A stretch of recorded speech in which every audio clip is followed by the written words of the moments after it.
Bonjour et bienvenue dans l'émotion automobile. Avant de commencer, je souhaiterais parler de ce super choix de mettre un t-shirt blanc avec un micro noir.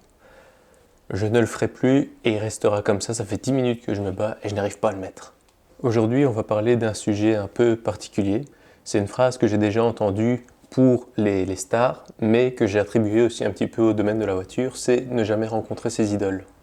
Alors, qu'est-ce que je définis par une idole? Donc, on a tous une voiture ou une moto que l'on aime depuis tout petit. On l'aime suite à l'avoir aperçue dans la rue, on l'aime suite à un jeu vidéo, à un film. C'est aussi une voiture qu'on aurait croisée à un coin de rue et cette image de cette voiture, elle nous a plus jamais quittés. Cette voiture-là, celle dont on parle, ça, c'est notre idole. C'est la voiture qui est intouchable. On ne l'a jamais essayé, on n'est jamais monté dedans forcément, mais peu importe ce que les gens disent sur cette voiture, nous on ira toujours les défendre parce qu'elles font partie de notre cœur. C'est des choses qu'on y est fort attaché. On ne sait pas pourquoi, mais on y est attaché. Et ma réflexion donc de faut-il rencontrer ses idoles, c'est ici qu'elle prend tout son sens. Est-ce qu'il faut franchir le pas, prendre le volant et puis accepter la vérité si elle nous plaît vraiment ou si au contraire c'est un flop? Je vais diviser cette partie-ci en fait en 4 étapes.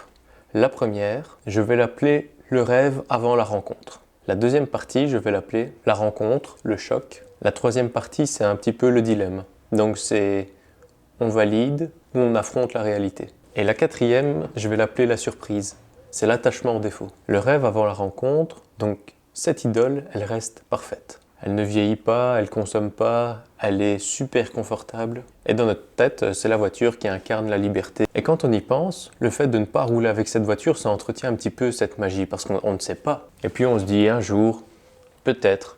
Et ça suffit en fait à faire battre notre cœur de passionné. Je pense qu'en fait dans le fantasme, il n'y a pas de déception possible. Donc la partie 2, on disait, c'est la rencontre, c'est le choc. Dans le bon sens ou dans le mauvais sens. Mais un jour l'occasion arrive où on a les clés dans la main, le moteur démarre, et là c'est le moment, c'est un moment presque sacré. Et généralement on se dit, ah ça y est, j'y suis. Le problème c'est que parfois ce rêve se fissure. Et cette idole, elle est brutale, elle est exigeante, elle nous fatigue. Elle est moins confortable que ce qu'on l'imaginait, ou alors tout simplement elle est moins moderne. Où on pense pouvoir se faire à une voiture plus vieille, et non, on est trop attaché à cette modernité. En fait, elle est tout simplement différente. Moi par exemple, à une époque, j'avais une voiture que j'aimais particulièrement, c'était la Jaguar F-Type V6S. Donc la 380 chevaux, encore en propulsion avant qu'elle passe en 4 roues motrices. Cette voiture-là, donc j'ai été l'essayer, puisque j'étais en projet de changement de cette voiture.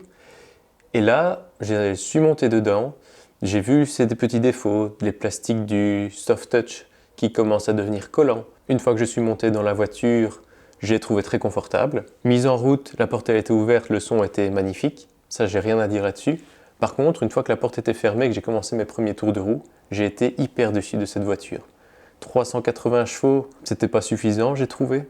Je trouve que les reprises n'étaient pas énormes. Le son de l'extérieur est incroyable. Une fois que l'on est dedans, on roule, on peut accélérer autant que l'on veut, les vitres sont fermées, il n'y a pas un bruit qui passe. Alors certains y verront une qualité, mais quand on a un V6 aussi mélodieux, je trouve que c'est un petit peu du gâchis de ne pas l'entendre même un petit peu, donc on doit entrouvrir les vitres. Et puis je trouvais qu'elle manquait vraiment de couple.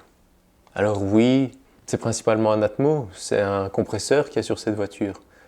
Mais il lui manquait quelque chose, il lui manquait la magie vraiment d'un peu de performance. Et par rapport à ce que je cherchais à ce moment-là, en fait, ça collait pas du tout.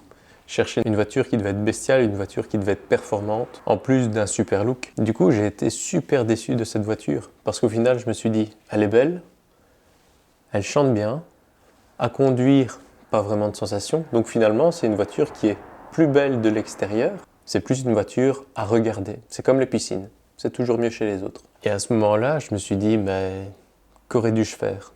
Ne pas l'essayer, garder cette V6 F-Type qui chante et qui roule à merveille. Et donc là, on rentre dans la troisième étape, le dilemme. Est-ce mieux de garder son idole à distance, intacte, parfaite, comme une légende personnelle? Ou est-ce qu'il vaut mieux aller au bout des choses et accepter la vérité? Accepter que cette voiture ne nous correspond peut-être pas. Et puis une fois qu'on a rencontré son idole, elle cesse d'être un mythe. Mais ça peut devenir autre chose. Ça peut devenir une compagne de route. Ça peut être une expérience unique ou une histoire intime, qui est bonne ou mauvaise. Et donc le point 4, j'avais dit que c'était la surprise. La surprise, c'est un petit peu l'autre côté de la médaille. Parfois on monte dans une voiture, on n'attend rien de celle-là. Et étonnamment, on l'apprécie. On pense qu'elle va être trop dure, qu'elle va être trop rustique, qu'elle va paraître fatigante à conduire, à la limite même insupportable. Et en fait, cette voiture, on découvre que c'est une merveille. Ou alors c'est peut-être ses défauts qui finissent par la rendre attachante. Ça, je sais pas. J'ai eu le cas quand j'ai acheté mon disco. À la base, c'était pas prévu. Puis j'ai été le voir une fois, 2 fois. Je me suis dit, allez, jamais testé ça. Je vais essayer. Dans ma tête, c'était Land Rover, c'est bien, mais c'est tout le temps en panne. Ça consomme, c'est ci, c'est là. Et finalement, oui, c'est vrai, elle t'avait toujours malade, jamais morte. Mais à côté de ça, elle dégageait une aura particulière et j'ai vraiment regretté d'avoir vendu cette voiture. Maintenant, ce sera le sujet d'une autre vidéo, ça. Et je voulais dire que c'est parfois ces simples petits détails qui transforment une simple machine en un compagnon de route, avec du caractère et une âme. Donc, faut-il vraiment rencontrer ces idoles? Ça, j'ai pas la réponse universelle. Moi, j'aime bien prendre le risque, quitte à ce que le rêve s'effondre un petit peu, mais au moins on est fixé. On le sait. Certains diront non. Moi, je préfère ne pas l'essayer et garder ce mythe. Et puis, parfois, il arrive aussi que la surprise soit positive. Que cette idole n'est pas seulement à la hauteur, et elle est encore plus belle, même si elle a des imperfections. Et là, le risque, c'est qu'au lieu de briser le mythe, on en tombe encore plus amoureux. Et donc, je vous laisse sur cette question. Est-ce que vous êtes prêt à rencontrer vos idoles? À peut-être être déçu? À peut-être les aimer encore plus? Ou alors vous les laissez sur un piédestal? Voilà, c'est la fin de cet épisode. J'espère qu'il vous a plu. J'aimerais remercier les 48 personnes à peu près qui ont vu la deuxième vidéo. Celle-ci sera la 4e, il y en a une autre qui sera sortie entre temps. Mais c'est bien, on a presque doublé, on a fait même plus. On a presque triplé la première vidéo, 3 abonnés en plus, sans forcément la partager. Ça me va, merci beaucoup. C'était l'émotion automobile. Si ça vous a plu, n'hésitez pas à vous abonner et on continuera ensemble cette aventure.